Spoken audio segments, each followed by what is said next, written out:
Salut, j'ai interviewé 3 experts en UX Research afin d'avoir leur retour d'expérience et de mieux comprendre cette démarche qui est selon moi fondamentale quand on veut parler d'expérience utilisateur. Quelles sont les grandes étapes, comment vendre cette prestation, comment recruter des utilisateurs, bref, tout un tas de questions et tu verras les points de vue sont parfois complètement différents. Tu y retrouveras également l'intégralité des interviews directement sur ma chaîne ou en podcast si tu as envie d'approfondir un sujet en particulier. Sache qu'il y aura des exemples concrets, des tips et des réflexions plus poussées. Bref, j'espère que ce format va te plaire. En tout cas, n'hésite pas à liker et commenter cette vidéo et à t'abonner si ce n'est pas déjà fait.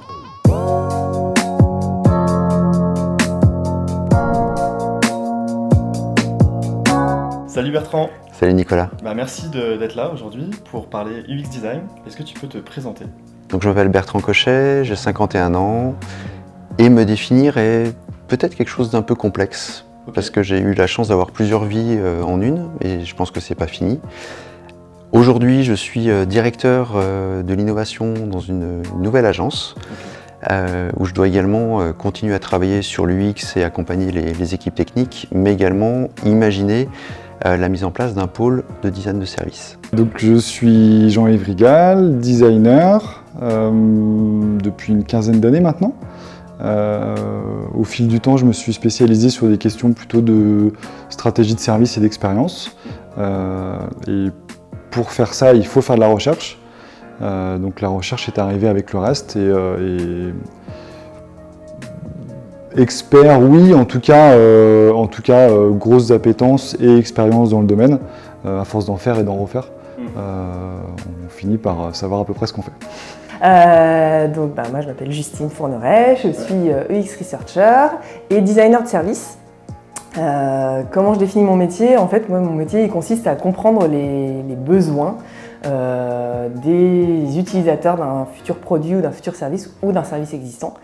Et pour ça, je vais aller à la rencontre de ces personnes pour observer, comprendre leur manière de faire, leur manière de comprendre le monde, avec pour objectif que le produit ou le service soit adapté aux personnes et non pas les personnes qui s'adaptent au produit ou au service. J'ai fait un peu tous les formats. J'ai commencé en freelance au tout début de ma carrière.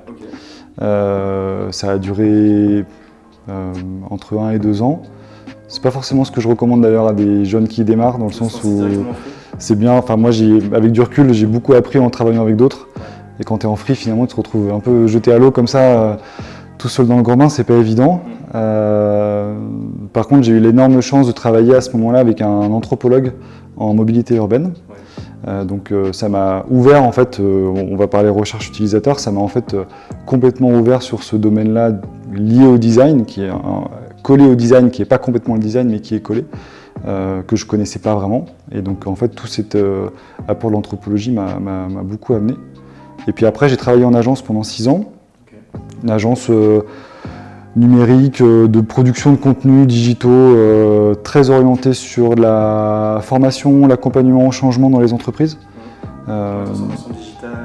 Exactement. Alors, transformation digitale, transformation de tout type en fait dans les entreprises. Et nous, on accompagnait beaucoup les projets sur la création de contenus, de sensibilisation et de formation dans le cadre de ces projets-là.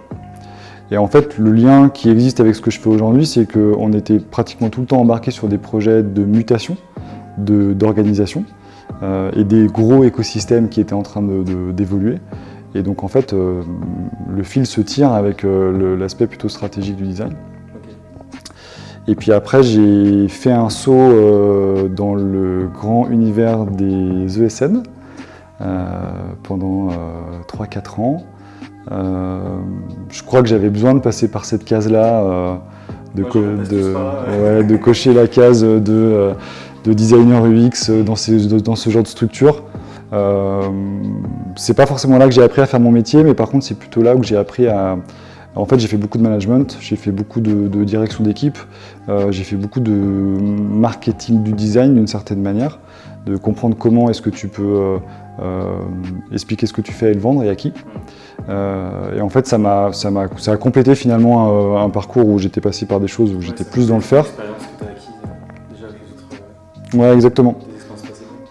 Et puis en 2018, il était temps pour moi de voler de mes propres ailes et j'ai monté l'agence.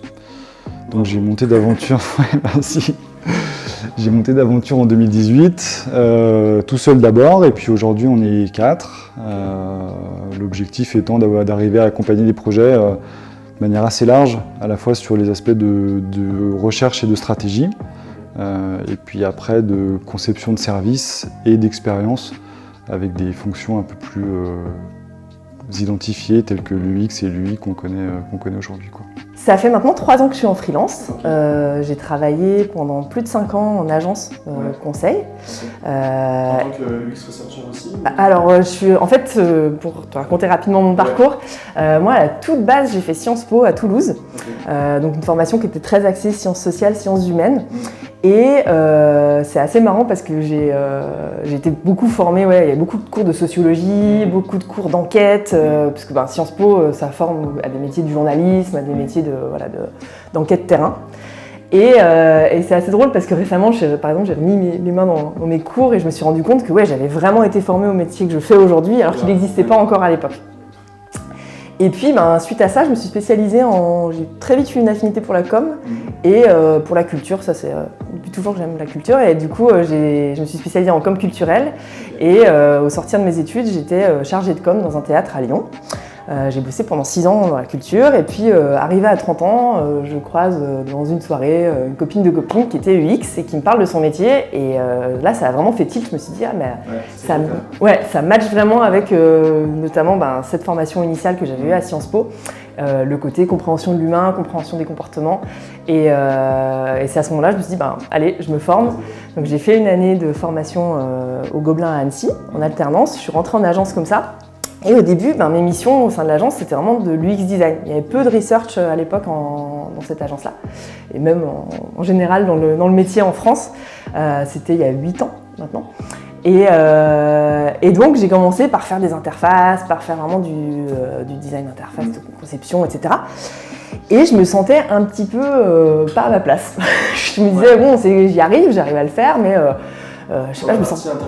Ouais, vraiment, j'avais pas l'impression d'être légitime là-dedans, que j'y connaissais pas grand-chose. Après, j'ai découvert tout un monde, j'interagissais beaucoup avec les devs, avec les équipes des clients, les équipes market, etc. Enfin, c'était super intéressant. Mais voilà, il y avait un petit truc où je me disais, c'est pas là que je suis à ma place. Et puis, en fait, à la fin de mon année d'alternance, j'ai animé mes premiers tests utilisateurs. Et là, ça a été une grosse révélation, et pour moi, et pour mes managers, en fait, qui m'ont vu et m'ont dit « Ah super, je me débrouillais bien ». Alors j'étais junior, je n'arrivais pas super bien, mais j'arrivais à faire parler les gens en tout cas. Et réussir à comprendre ce qu'eux avaient en tête, comment ils percevaient le produit qu'on avait conçu. Et c'est derrière ça, en fait, on a vraiment dit que j'allais me spécialiser en research. Et l'année qui a suivi, j'ai eu un nouveau manager et on a monté une cellule research dans l'agence où j'étais. Et à partir de là, on va dire au bout d'1 an et demi, 2 ans, j'étais vraiment UX researcher. Mais donc, ce parcours, il est intéressant aussi parce que j'ai commencé par le design et ça, c'est hyper important de comprendre quand même la finalité. Comment ça fonctionne, les rouages. Exactement, et le métier, en fait, le métier de designer derrière parce que je fais de la recherche, mais appliquée pour un produit, un service et un projet. Et donc, si je comprends pas comment fonctionne derrière le métier des autres, à quoi ça sert, toute la complexité qu'il y a derrière, parce que c'est quand même hyper complexe, c'est moins puissant. Ouais. J'ai une formation d'UX designer. À l'époque, on appelait ça ergonome. J'ai été formé également à la sociologie des usages et dans un très très lointain passé, j'étais directeur artistique. Donc voilà, j'ai un peu toutes ces cordes à mon arc et aujourd'hui, j'essaye de mixer tout ça en y intégrant vraiment la dimension de l'interaction humaine. Et voilà, mon grand kiff, c'est vraiment le travail, voir les gens changer lorsqu'on mène une mission, des groupes qui évoluent de leur position grâce aux outils du design en général, de l'UX en particulier. Et voilà, c'est ce qui me plaît, c'est ce que j'aime à développer. Alors aujourd'hui, j'ai, on va dire, plutôt c'est pas vraiment des grands groupes, j'en ai quelques-uns. Ouais. On va dire que c'est plutôt des ETI, des entreprises de taille intermédiaire, qui sont en train de se digitaliser, ce truc-là, qui sont un peu entre les deux. Ouais. Et ça, je trouve ça super intéressant parce qu'en fait, notre métier, il vient aussi beaucoup transformer, il y a cette notion de transformation, transformer les façons de faire, transformer même l'approche, en fait, la manière de concevoir des produits ou des services. Et c'est souvent, je trouve, sur ces tailles d'entreprise-là où il y a le plus de besoins et où c'est le plus intéressant. Parce qu'il y a des moyens, mais en même temps, ils ne sont pas aussi capés que des grands groupes qui ont déjà structuré cette démarche-là, cette réflexion. Et du coup, c'est là qu'on peut intervenir. Et surtout en tant que freelance, parce que tu vas pouvoir venir te greffer à des équipes existantes, comme si tu étais en interne, et en même temps en gardant ton œil extérieur et en apportant une expertise qu'eux n'ont pas. Donc moi, j'aime beaucoup ce fonctionnement-là. J'ai pas de limite de typologie de clients. Je vais accompagner des grands groupes de taille nationale dans le transport, dans l'énergie, voilà, vraiment des grosses structures. Alors sur des équipes réduites, sur des sujets bien spécifiques. Voilà. Après, je vais pouvoir descendre à un niveau plus bas sur le PME, PMI, en fonction de leurs besoins. Pas mal dans l'industriel, il y a des gros besoins d'accompagnement. On parlait de cette notion de digitalisation qui a d'ailleurs pas forcément été bien comprise et puis qui peut faire peur certaines entreprises, en tout cas certains chefs d'entreprise. Et donc on va aller les accompagner sur des petites actions pour leur montrer les bénéfices de digitaliser, en tout cas d'amener une autre réflexion par rapport à des méthodes traditionnelles. Et puis ça permet, avec la partie notamment de la recherche UX, ça permet aussi d'ajuster les processus internes de l'organisation. Et voilà, ça leur montre qu'il y a pas mal de choses à réaliser pour avancer. Et puis pour finir, j'interviens également sur des startups, voire même des associations récemment, une association de médecins qui a du mal à se développer, qui fait de la formation dans un domaine très spécifique. Et donc on l'a accompagné pendant 2 mois justement pour faire déjà un état des lieux de là où ils en sont et puis essayer d'imaginer une nouvelle solution qui leur permette de recruter plus facilement d'autres médecins pour venir se faire former. On travaille vraiment, en fait on est de moins en moins connecté au digital. On est quand même d'une certaine manière connecté au monde de l'interaction. Parce que moi je suis designer industriel spécialisé en interaction à l'origine, donc cette appétence-là de la connexion entre l'être humain et des univers, digitaux, numériques, moi ça me parle bien, j'aime bien travailler dans ces univers-là, mais on fait aussi des projets qui sont aujourd'hui complètement dénumérisés, ce qui est plutôt cool d'ailleurs. De se dire que en fait on a dépassé, on aura certainement l'occasion d'en reparler, mais en fait on dépasse la dimension d'utilisation du design à des fins numériques via tout cet univers de l'UX en fait, qui aujourd'hui est très identifié lié au digital. En fait, avant d'être designer dans le monde du numérique, moi je suis juste designer. Donc ce truc-là, en fait, je peux l'appliquer à d'autres domaines, quoi. Alors le quotidien est très aléatoire. On va mettre de côté toute la partie administrative de gestion d'équipe qui peut prendre parfois pas mal de temps. Vraiment, si on se concentre sur la partie projet, accompagnement de clients, il y a toute la partie avant-vente, donc avec la démarche, alors soit en réception d'un appel d'offres, soit parce qu'on est contacté directement. Donc tout ce temps où il faut élaborer la réponse, on travaille à chaque fois, on évite au maximum de dupliquer comme ça peut se faire par facilité, ça je le comprends tout à fait, mais on essaie vraiment d'ajuster une réponse complètement sur mesure en fonction de ce qui nous est amené, de ce qu'on détecte. On va commencer à faire une première recherche qu'on appelle secondaire sur les réseaux avec des études avant de créer notre réponse. Donc il y a toute cette partie qui peut prendre pas mal de temps mais qui déjà immerge, et donc quand on signe, on gagne du temps aussi sur la seconde partie. Et l'accompagnement au quotidien des clients, ça va sur la gestion de l'avancée du projet, donc je ne parle pas de direction de projet, mais vraiment les activités qui sont mises au bon moment, s'assurer par exemple que les entretiens ou les tests utilisateurs sont calés dans le bon créneau, que tout le monde a bien répondu. Voilà, ces aspects-là. Et puis je continue à produire, et c'est une volonté de ma part, à aller sur le terrain, donc à faire de l'ethnographie, à créer des interfaces, parce que pour moi, on peut pas être dans le métier sans voilà, savoir un peu toucher à minima à tout et continuer à se former et à accompagner les clients comme ça. Alors ça va vraiment dépendre. Ouais, la méthodo pour le projet, elle va vraiment dépendre du projet, de l'objectif déjà du projet.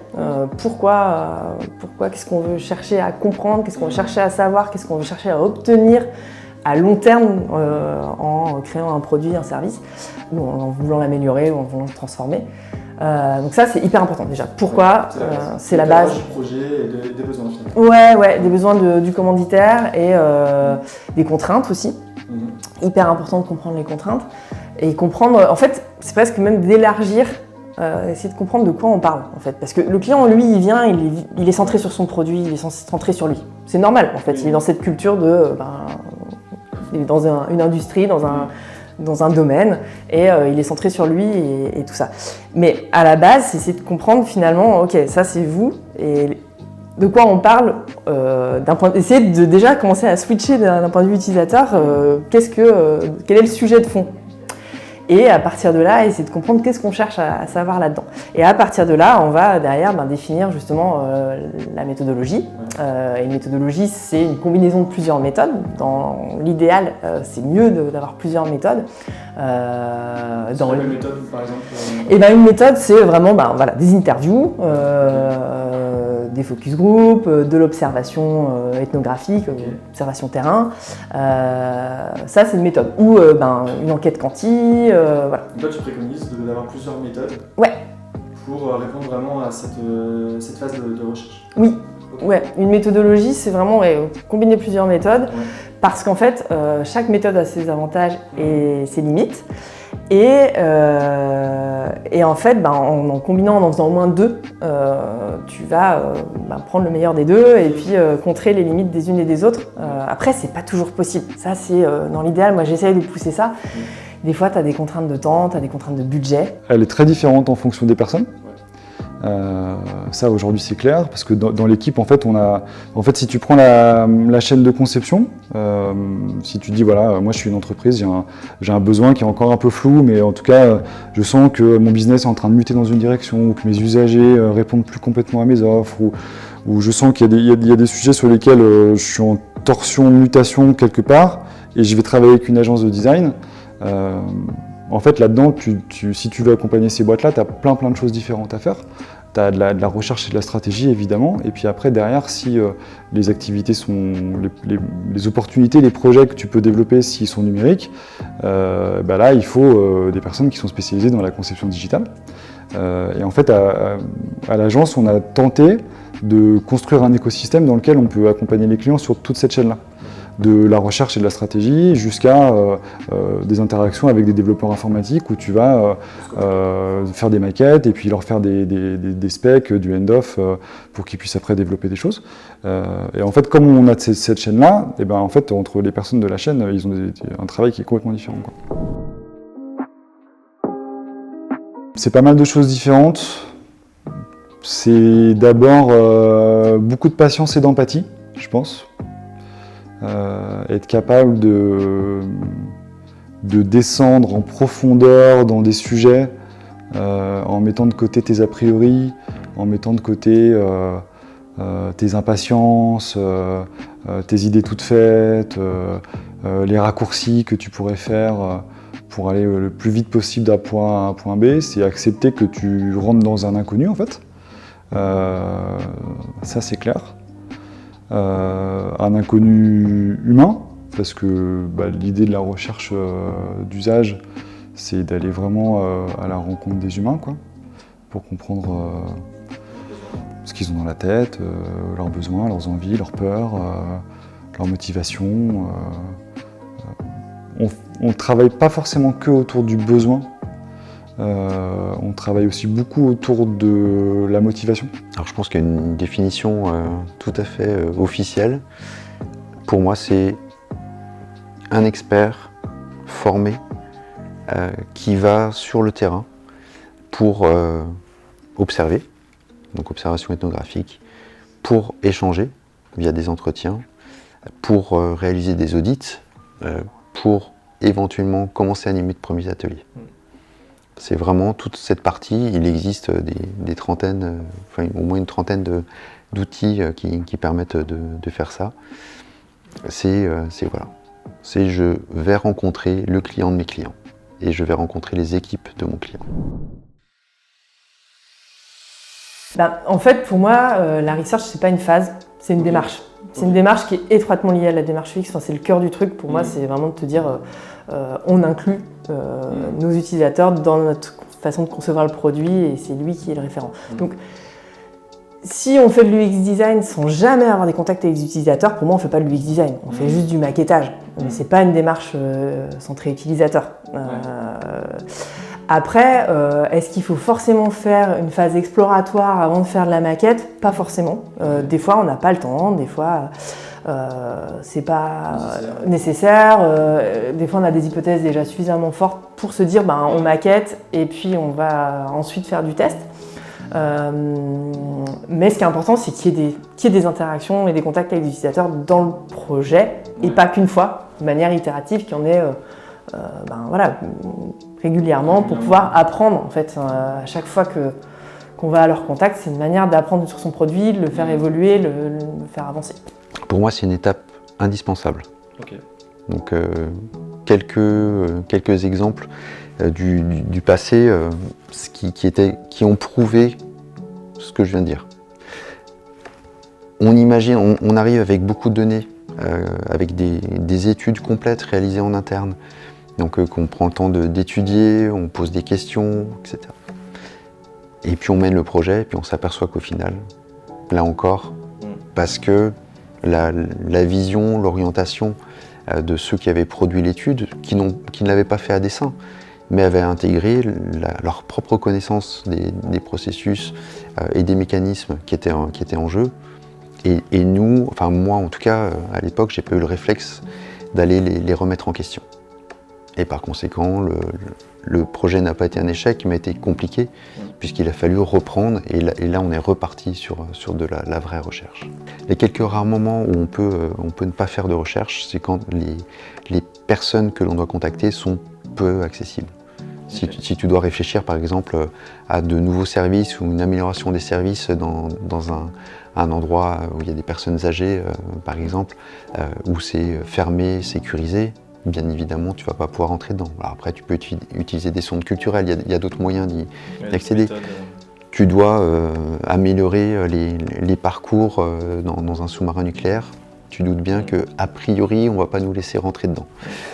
Donc voilà, donc il existe à ce moment-là pas mal de données, et puis il y a quelques outils sans être présents qui permettent d'être mis et puis de récupérer l'information contrôlée. En fait, il y a plein de manières de faire de la recherche. Donc en fait, si la question c'est de se dire est-ce qu'il faut dans tous les projets dépenser énormément de temps et d'argent en amont des projets à faire de la recherche avant de prendre le crayon pour dessiner un truc, quel que soit ce truc, moi ma position aujourd'hui c'est plutôt de se dire non, t'as pas forcément besoin sur tous les projets de passer par un truc qui soit exactement comme c'est écrit dans les livres, de dire il faut absolument faire tel truc de telle manière. Il y a plein de manières de faire de la recherche. Par contre, si ta question c'est se dire est-ce que dans tous les projets, il faut d'une manière ou d'une autre intégrer la vision des usagers par quelque moyen que ce soit, soit très en amont, soit très en aval, soit au milieu, soit les trois, soit à d'autres moments qui sont à écrire, là je te dis oui. Oui, parce que tu as trop de projets qui sont poussés par la technologie sans vraiment se poser la question de l'usage et qui en fait sont complètement inopérants ou contre-productifs. La première des étapes que je fais systématiquement, c'est la recherche secondaire. Je regarde tout ce qui est disponible en études, en informations sur Internet, si par exemple il faut recréer, remettre à jour un site, je vais prendre le temps de l'observer, je vais aller regarder les commentaires, les avis, je vais vraiment prendre ce temps-là. Si c'est sur un domaine particulier, c'est justement les études qui vont m'amener ça. Pour arriver déjà avec une montée en compétences partielles sur le sujet, et puis pour être plus à l'aise aussi avec mon interlocuteur quand je vais commencer à discuter avec lui. Ça c'est la première partie qui m'est propre, mais je sais que plein d'autres collègues font la même chose. Et puis ensuite, j'ai pas vraiment de grandes règles. Ça va dépendre, on l'a évoqué tout à l'heure, la notion de budget, la notion de maturité du client. Donc plutôt que de ne pas en faire du tout, je préfère faire un peu de guérilla sur des temps courts qui vont pas coûter très cher. Et puis éventuellement, une fois qu'ils sont convaincus, je sais qu'un peu plus tard, ils pourront prendre une prestation un peu plus grande. Par contre, je vais avoir des outils qui vont revenir assez fréquemment parce que j'ai observé, en ayant déployé pas mal, qui sont vraiment ultra efficaces. C'est vraiment les entretiens semi-directifs, donc avec une base liée à la sociologie des usages et qui permet vraiment, c'est vraiment du quali, qui fait vraiment ressortir des informations avec quelques questions bien tournées, avec un séquençage particulier qui fait restituer des quantités d'informations d'une richesse incroyable. Et même les clients, lorsqu'on leur fournit la synthèse des entretiens une fois anonymisés, sont surpris par ce qui ressort. Et des fois nous disent vraiment mais c'est ce qu'ils ont dit. L'avantage, comme on enregistre systématiquement, on a la preuve qu'on n'a pas inventé. Donc ça, c'est la première des choses. Et puis ce qu'on a évoqué aussi à plusieurs reprises, c'est aller sur site pour observer. Je me souviens d'un gros projet que j'avais fait quand j'étais en agence. On avait bossé pour la SNCF et on devait on avait fait tout un design sprint et on avait identifié des solutions pour des voyageurs qu'on voulait aller tester en gare, tu vois, parce que la gare, j'avais fait toute une grosse étude avant, mais la gare c'est un endroit hyper stressant où tu as peur de louper ton train et tout ça, et c'est dur en fait de mener une étude, d'avoir des feedbacks des utilisateurs dans un contexte stressant comme ça. Et en fait on s'était dit, on va créer un jeu. On va créer des petits supports de jeu, parce qu'on avait fait 6 supports de jeu différents pour faire réagir les gens et ça avait hyper bien marché. On avait eu des retours hyper rapides parce qu'on abordait les gens d'une manière sympa et qui leur donnait envie de participer. Et ça nous avait permis d'avoir des retours hyper qualitatifs en très peu de temps et beaucoup de matière. Et c'était sur le développement d'un produit du coup de la SNCF, une application, quelque chose de... C'était là pour le coup c'était une stratégie de service. C'est suite à l'arrivée des portes d'embarquement sur les lignes TGV, où ils craignaient à l'époque qu'il y ait une sorte de rupture dans le parcours, que ça crée une barrière psychologique entre la gare et le train, et que les gens aillent plus vite dans le train et passent moins de temps en gare. Et donc c'était essayer de trouver des solutions pour continuer de rendre la gare attractive et s'adapter à ce changement, etc. Que les gens apprécient quand même la gare. Ouais, et aussi proposer comment tu consommes différemment, comment tu peux peut-être fluidifier la manière de, prendre ton café, mais aussi s'adresser par exemple aux cibles pro en gare, comment tu peux proposer des services, réserver une salle de réunion en gare, plein de trucs qui sont aussi pas mal développés depuis. Et donc on avait besoin d'avoir des retours des gens là-dessus, et ça s'est hyper bien passé. Et toute cette approche de jeu, j'avais fait une conférence au Blend Webmix il y a 5 ans maintenant. Là-dessus, ensuite on l'avait un peu développé sur d'autres projets. Le jeu dans la recherche. Ouais. Comment attirer finalement les utilisateurs par le jeu. Ouais, attirer et aussi engager. Ouais. Parce que ce dont on s'est rendu compte, c'est que souvent les approches un peu ludiques, on s'en sert beaucoup en phase de design, dans des ateliers collaboratifs pour ouvrir la créativité, faire en sorte que les gens se lâchent et explorent d'autres possibles. Et en fait, on s'est dit, on va utiliser, nous, en phase de recherche, pour que les gens se sentent moins jugés, pour qu'ils aient envie de participer. C'est naturel aussi, et qu'il y ait moins de biais, quoi. Exactement, ouais. Et lâcher un peu, leur dire qu'ils oublient en fait dans quel cadre ils sont, parce que l'idée c'est d'explorer eux, leur perception, leur façon de voir derrière, et en fait d'avoir cette approche-là, on a vraiment remarqué que c'est beaucoup plus engageant et ça donne plus envie de participer, et effectivement ça enlève des biais hyper intéressants. Alors c'est dans le domaine des transports. C'était 3 grands sites qui avaient été sélectionnés, donc l'entreprise a une centaine de sites en France. C'était 3 grands sites qui avaient vraiment des spécificités. L'une était vraiment urbaine, une périurbaine et l'autre qui était plus rurale. L'idée c'était de proposer des services digitaux pour les salariés, donc pour les conducteurs, de manière à mieux gérer la gestion notamment du matériel au quotidien. Il faut savoir qu'un conducteur de bus ou de car, on lui remet, alors ça dépend justement si on est en ville ou si on est à la campagne, mais il a la responsabilité de son bus. Et donc le matin, quand il arrive, il doit s'assurer qu'il n'y ait pas des raflures, qu'il n'y ait pas que tout fonctionne, que l'éditique, pour les tickets, etc., tout fonctionne bien évidemment. Sauf qu'aujourd'hui, à l'époque en tout cas, ce n'était pas du tout géré de manière digitale. Donc les personnes faisaient le tour, avaient du papier, revenaient, etc. Donc il y avait vraiment Pour les constats que tu fais avec le tour de la voiture et ton papier, tu coches. C'est dans cet esprit. Okay. Alors oui, ils avaient, je vais quand même être plus juste, il y avait une borne qui leur était dédiée, où ils pouvaient digitaliser ça. Simplement la borne, nous, justement pendant les observations, on est allé la tester. C'était une borne avec une boule, vraiment une boule, un track. En plein milieu du clavier qui était inutilisable. Donc autant dire que l'outil était là, mais il ne pouvait pas être utilisé. Donc voilà, ça leur demandait beaucoup de démarches papier, et surtout ils n'avaient aucun retour, notamment des équipes de maintenance, etc. Donc on a fait cette observation, on est allé dans les équipes, voir les équipes de maintenance, travailler avec elles, passer du temps sur plusieurs journées. Et puis le constat qu'on a pu faire, c'est justement qu'il y avait un manque de communication. Donc ça, il avait été déjà perçu dans la demande de digitalisation des outils des équipes. Mais surtout, on s'est rendu compte qu'ils ne se parlaient plus.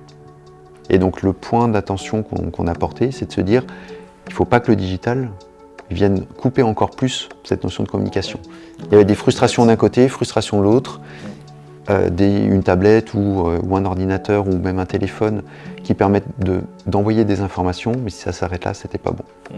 Et donc voilà, ça a été intégré, ils ont mis en place tout un système au-delà de l'outil qui permet de gérer leur quotidien. On a fait une grosse mission conjointement avec Justine pour un gros acteur de la course à pied. C'est une grosse société française qui est dans le monde du running. Ils sont venus nous voir pour faire de la recherche utilisateur et du design de service, pour les aider en fait à imaginer l'expérience client du futur pour cette marque-là. Donc se dire ok, on se projette dans 3 à 5 ans, nous en tant que marque, qu'est-ce qu'on propose à nos clients comme univers serviciel, pas forcément que payant d'ailleurs. L'idée, c'est pas forcément juste de faire de l'augmentation de chiffre d'affaires, c'est se dire, nous, en tant que marque, comment on parle à nos clients, qui on est, quels services on leur propose, comment on les accompagne dans leurs activités de course à pied tout au long de la vie. Parce qu'en fait, généralement, quand tu fais de la course à pied, c'est pas un truc que tu fais une fois, c'est un truc que tu fais régulièrement, qui t'accompagne potentiellement pendant 5, 10, 15, 20, 30, 40 ans. Donc on était là-dedans, et en fait, on a pas forcément pris un axe qui était on va comprendre de quoi ils ont besoin. On a d'abord pris un axe qui était on va essayer de comprendre pourquoi ils courent. C'est quoi leur motivation à courir.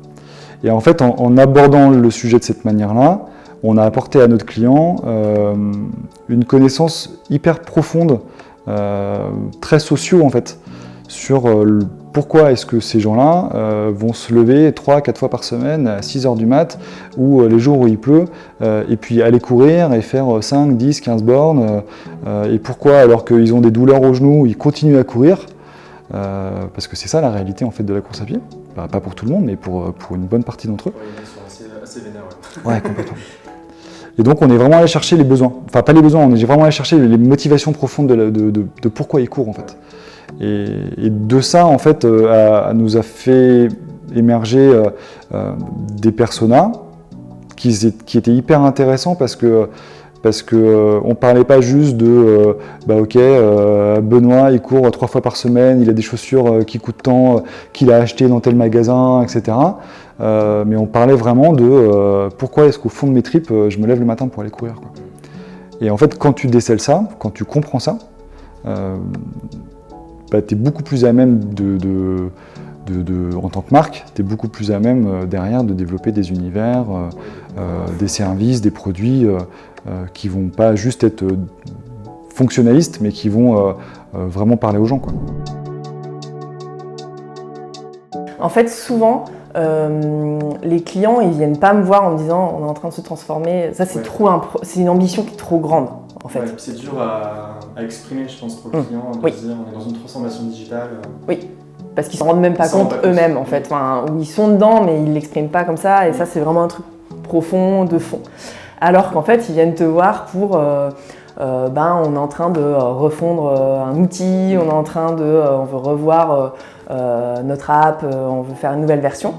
Et en fait, c'est par ce biais, par un truc très concret. Ce besoin, de nouveaux services ou d'amélioration d'un service existant, que tu interviens, en fait. Exactement. Donc c'est assez flou finalement. Enfin, ils attendent de toi quand même que tu fasses comme une analyse quand même du service pour leur proposer ce qu'ils ont besoin en termes de méthodo, en termes de moyens. Oui. J'imagine. En fait, ils ne se rendent pas forcément compte de ce que ça implique derrière. C'est ça. Ils savent qu'ils ne veulent pas faire leur produit ou leur service comme ils le faisaient jusqu'à présent. Et ils ont entendu parler de l'UX, ils savent à peu près ce que c'est, ils ont des a priori dessus. Mais il y en a beaucoup qui ne connaissent pas non plus la partie justement research et design de service. Et donc, ils découvrent ça chemin faisant. Et c'est souvent un déclic assez important parce qu'il y a un vrai changement de culture derrière, de dire en fait, on ne se met pas nous au centre, on met notre utilisateur final au centre. On va adopter son point de vue et ça, c'est assez magique. Enfin, moi, j'adore ce truc-là de changer la mentalité des clients qui se rendent compte en fait de la richesse qu'il y a à juste écouter et observer. Et rencontrer en fait les utilisateurs finaux. Exactement. Et d'adopter leur point de vue et que bosser dans leur coin en se disant on va faire une solution géniale que nos clients vont acheter et vont adorer. Et puis en fait, quand tu vois le décalage qu'il y a en termes d'usage derrière, c'est juste dingue. Et en fait, se dire on va inverser la donne et puis en plus on va désiloter notre manière de travailler parce qu'à partir du moment où on adopte une vision centrée utilisateur, on se rend compte que la manière de faire n'est peut-être pas la bonne. Donc ça, j'adore, c'est vraiment chouette. Mais effectivement, à la base, ils viennent plutôt pour un truc très concret.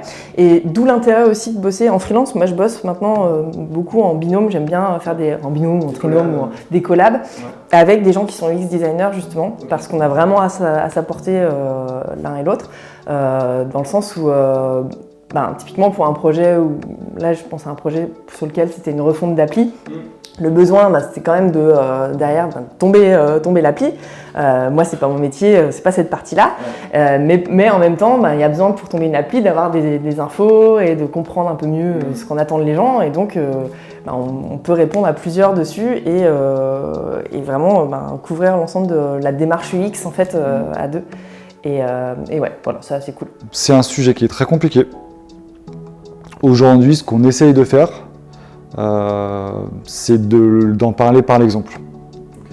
En fait, on a la chance d'avoir commencé à accumuler un nombre d'expériences, de références intéressants dans pas mal de domaines différents. Et donc maintenant, quand je parle de ce qu'on fait, généralement, très rapidement, j'essaie de parler de ce qu'on a fait pour soit des clients, soit des contextes, soit des problématiques un peu similaires aux personnes que j'ai en face de moi, pour qu'ils comprennent, en fait, qu'ils se projettent dans notre métier, dans ce qu'on fait, dans comment on le fait, de la posture qu'on a par rapport à ces problématiques-là. Ça peut être compliqué. Il arrive d'ailleurs des fois des clients que l'on souhaite accompagner, parce qu'on a une relation importante avec eux, décident de ne pas prendre cette partie-là, et on va quand même l'accompagner du mieux que l'on peut. Mais voilà, avec une petite frustration en disant c'est dommage qu'ils passent à côté de ça.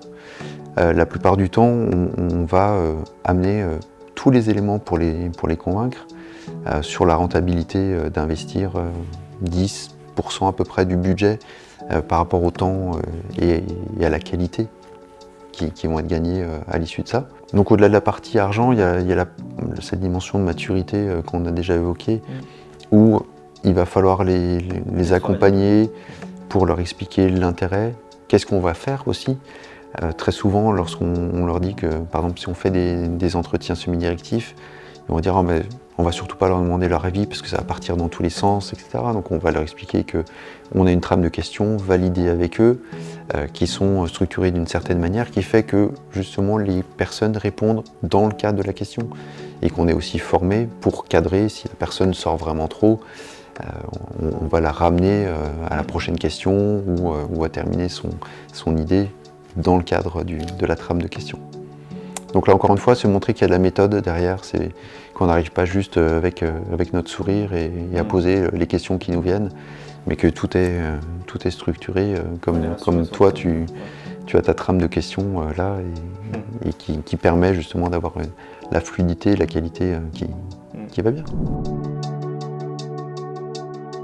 Moi, ce que je préfère faire, je crois, c'est aller sur le terrain, rencontrer les gens, les observer et leur parler en fait. Ouais, moi il y a une méthode que j'adore, c'est l'observation ethnographique, observation terrain, donc qui consiste à aller passer du temps avec les personnes dans leur quotidien, voilà, dans leur environnement. Ça vient des sciences sociales, ça vient des ethnologues qui allaient à l'époque dans des tribus primitives, observer les autochtones. Mais j'aime bien refaire ce lien-là parce que je trouve que c'est hyper intéressant de se dire qu'on peut le faire aujourd'hui dans un environnement qui est très quotidien, qu'on connaît, et en fait se dire qu'on peut à nouveau porter ce regard très naïf, comme si on connaissait rien et qu'on redébarquait dans un univers qui nous est familier. J'aime beaucoup faire l'exercice de la cartographie des parties prenantes. Je ne sais pas si tu vois ce que c'est. Comme je te le disais, c'est assez propre au design de service. C'est comme une cible de fléchette avec 3 ronds. Et dans le rond central, on va mettre les personnes, donc personnes et entités qui sont la cible principale d'une entreprise. Deuxième, un peu moins important. Troisième, à prendre en compte, mais pas important. Et c'est toujours amusant de voir les clients, mais comme sur le principe des personas, ils nous mettent tout le monde au milieu. Là où, là encore, il faut 1 ou 2 personnes en centrale, puisqu'on ne peut pas s'adresser correctement à 2 segments qui ont des approches différentes, des comportements, des perceptions, des croyances. Et donc on essaie de les amener ensuite à sélectionner, à leur poser les bonnes questions pour qu'eux-mêmes réfléchissent et produisent leurs propres réponses, pour à un moment donné se dire oui, vous avez raison, je pense qu'on va faire comme ça, puis entre eux, voilà, ils s'organisent. Et là, rien que de faire cet exercice, on s'aperçoit qu'ils sortent de l'heure ou leur ennemi à réaliser ça, ils sortent différents. On sent qu'ils ont compris que voilà, il y a autre chose. Après, la mise en implémentation à l'échelle d'une organisation, surtout si elle est grande, c'est compliqué. Mais en tout cas, à l'échelle du projet, ça fait déjà son petit effet. Trop bien. Ça, c'est quelque chose que t'aimes bien. Ouais. Après, j'aime bien à peu près tous les outils que j'ai cités. Alors, bien évidemment, j'en pratique d'autres sur demande de clients ou quand c'est un besoin spécifique au projet. Ce qui m'éclate le plus, c'est en général, c'est tout ce qui est animation d'atelier. Tout ce qui est facilitation experte, amener un groupe, déjà ressentir le groupe quand on arrive, l'amener à travailler, à réfléchir, aller chercher les personnalités, celles qui parlent trop, les amener à accompagner ceux qui parlent moins, celles qui sont contre, justifier pourquoi elles sont contre, pour ceux qui sont pour. Enfin, vraiment créer cette dynamique de groupe, cette psychologie de groupe qui va s'instaurer le temps des fois juste d'un atelier de 3 heures. Mais quand on a la chance de pouvoir mener 20-30 ateliers répartis sur plusieurs mois, on voit vraiment le groupe qui se transforme et on voit la réflexion. C'est-à-dire que même parfois, il y a des personnes qui arrivent, qui étaient des fois réfractaires en début et qui arrivent à la fin et qui amènent des éléments qui sont d'une puissance. Et pour moi, la bonne posture du facilitateur, c'est quand il est juste là, il est garant du cadre. Le cadre n'est pas rigide, il est mobile, mais par contre, on gère le temps, les objectifs du début pour qu'ils soient bien atteints à la fin, les règles du jeu, mais que tout le reste, en fait, c'est eux qui le font. Et quand c'est ça, c'est juste magique. Et eux-mêmes vivent des moments forts, et encore une fois, on a une quintessence qui sort à la fin, c'est là où, pour moi, l'innovation peut arriver. En fait, si on peut faire du recrutement via un cabinet de recrutement, on le fait. Et puis si on ne peut pas faire ça et que l'entreprise ne veut pas nous ouvrir l'accès à des êtres humains, en fait on ne peut pas faire. Il y a un moment où tu n'as pas 50 manières de faire non plus. Jusqu'à maintenant, on n'a jamais fait, nous, de recrutement nous-mêmes en partant d'une page blanche, tu vois, en disant ok, je sais pas, on fait un projet sur les vélos, il faut qu'on trouve des cyclistes, allons rencontrer des cyclistes via internet ou ce genre de trucs. Pour l'instant, on n'a pas fait de projet sur lesquels on avait besoin d'aller chercher comme ça des humains sans qu'on nous aide. Mais bon, si demain il fallait le faire, je pense qu'on pourrait le faire, c'est juste qu'on n'a pas été confronté à ça. Pareil, ça dépend à chaque fois du projet, du budget aussi. Et à quel point le client est capable... ça dépend de l'objectif aussi, pour qui on cherche à recruter, comment est-ce qu'on cherche à recruter les utilisateurs, les clients actuels ou les non-utilisateurs. Des fois, tu peux vouloir étudier les non-utilisateurs. Et donc, l'idéal, c'est de passer par une agence de recrutement parce que eux, ils ont des panels, et puis ils ont toute une méthode, c'est leur métier. Donc, ils ont des méthodes au carré pour justement trouver les bonnes personnes et tout. J'imagine que ça coûte cher du coup. Mais ça coûte assez cher, c'est du budget, du temps. Je dis que c'est l'idéal, mais en fait, pas forcément, parce qu'il y a d'autres fois où l'idéal, c'est d'aller en guérilla, parce que c'est plus pertinent pour le projet. Tu vois, le truc de la gare, ça aurait servi à rien d'essayer de recruter des gens. Ce qu'on voulait, c'était comprendre dans le contexte comment les gens percevaient les choses. Ça peut arriver que je fasse appel à des sociétés. La plupart du temps, c'est directement le client qui va organiser, on va l'accompagner bien évidemment, à créer l'échantillon. Okay. Donc on va aller justement regarder les personnes qui sont intéressantes parce qu'elles sont appétentes au service. Donc ça c'est intéressant pour creuser. Mais ce qu'on leur rappelle aussi très souvent, c'est qu'on a aussi besoin d'avoir les personnes qui ne les aiment pas, ou qui les ont quittés récemment, mais qui ont accepté qu'on continue à échanger avec eux.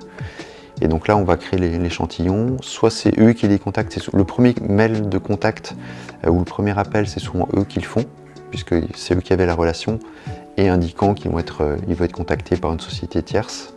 Les quelques fois où je me suis occupé en direct de créer l'échantillon, c'était parce que le client n'avait pas le temps de le faire.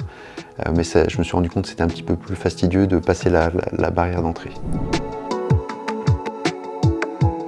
Ça dépend du point de départ et ça dépend des sujets. Ça dépend de ce que tu vas chercher.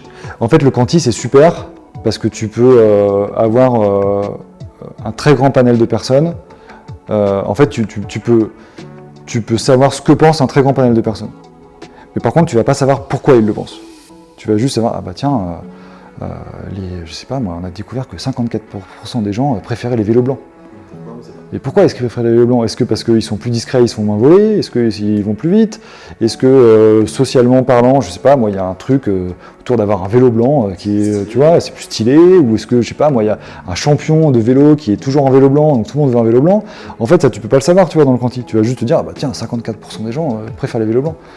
Et donc, c'est très complémentaire.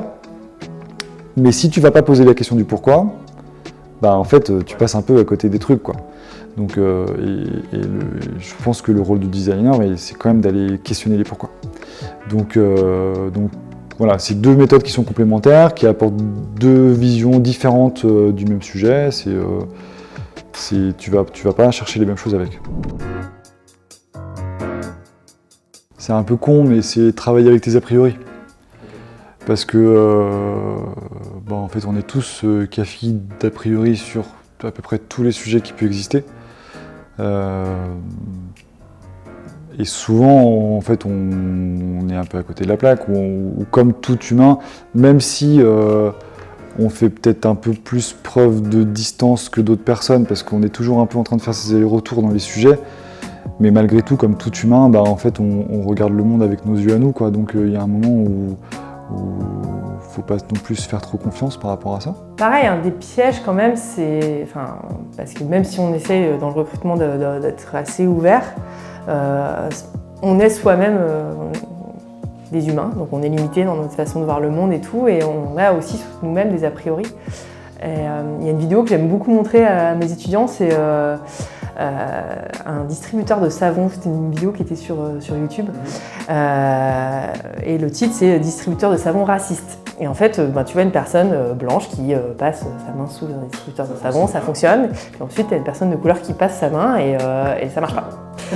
Et donc après, il prend un bout de papier blanc et là, ça marche. Et donc les étudiants restent là, « Ah, c'est trop choquant et tout ». Et je leur dis « Mais à votre avis, qu'est-ce qui se passe là ? est-ce que c'est volontaire? Est-ce que vraiment c'était intentionné? Ils font bah non. Je dis alors pourquoi? Et donc ils finissent par dire en fait ce qui se passe c'est que l'équipe c'est sûrement que des blancs et ils ont fait des tests mais ils ont testé entre eux et ils n'ont pas testé avec suffisamment de personnes différentes et puis ça montre qu'ils sont restés dans leur vision du monde et dans leur univers. Et j'aime beaucoup montrer ça pour faire l'espèce d'électrochoc de ok, ça c'est un truc très extrême, mais ça a des conséquences hyper discriminantes, hyper graves en fait.